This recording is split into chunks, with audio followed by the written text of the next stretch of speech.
Hello everyone, welcome back to Excel 2016 training. In this video, we will look at the formula bar.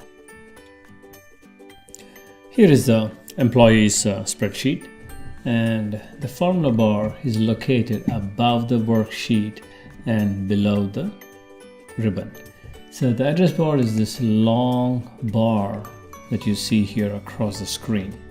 And the address bar also includes a little rectangular box right next to that, which includes little X mark, the tick mark, and the FX.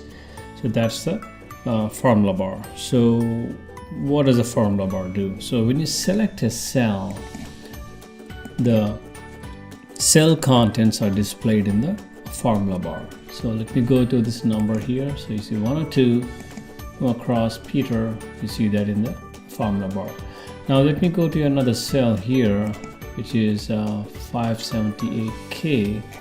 Now you see something else. It's not a regular text, but it is the formula. So when you select a cell, the formula bar displays either the text in the cell, or if it is a formula behind it, then you would actually see the formula.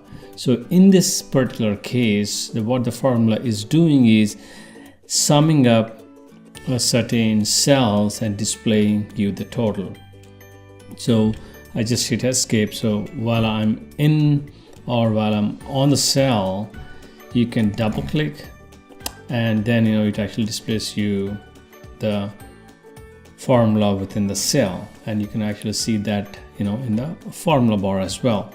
When you hit escape, it exits out of that, and you just have the active cell and it's not selected.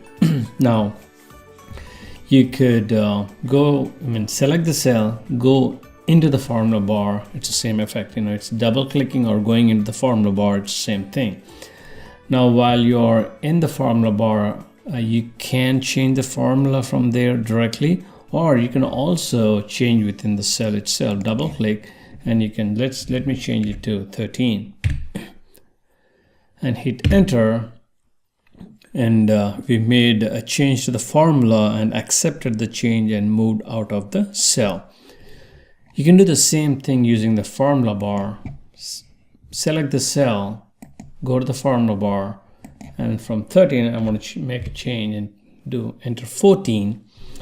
And from here you made the change, you have a couple of options. You can accept the change by clicking little tick mark here, or you can cancel it as well. So let me hit cancel first.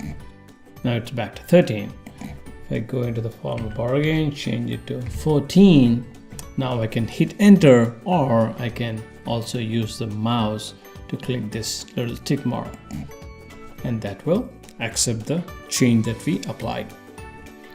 Now let us take a look at this FX, which is the function dialog box. Clicking on the FX displays you the insert function dialog box. Here you can actually search for a particular function and start using it. We will look at this more when we discuss more about functions and formulas, and that makes more sense. But I just want to give you an idea what that is, so you can get back to this, and this will be your friend when it comes to using functions. Next, one of the little thing about the formula bar is you can actually expand it, and this becomes real useful when you have long formulas, and you can make it short as well. And one of the things is you can actually drag it down and make it even larger if needed. So neat little trick.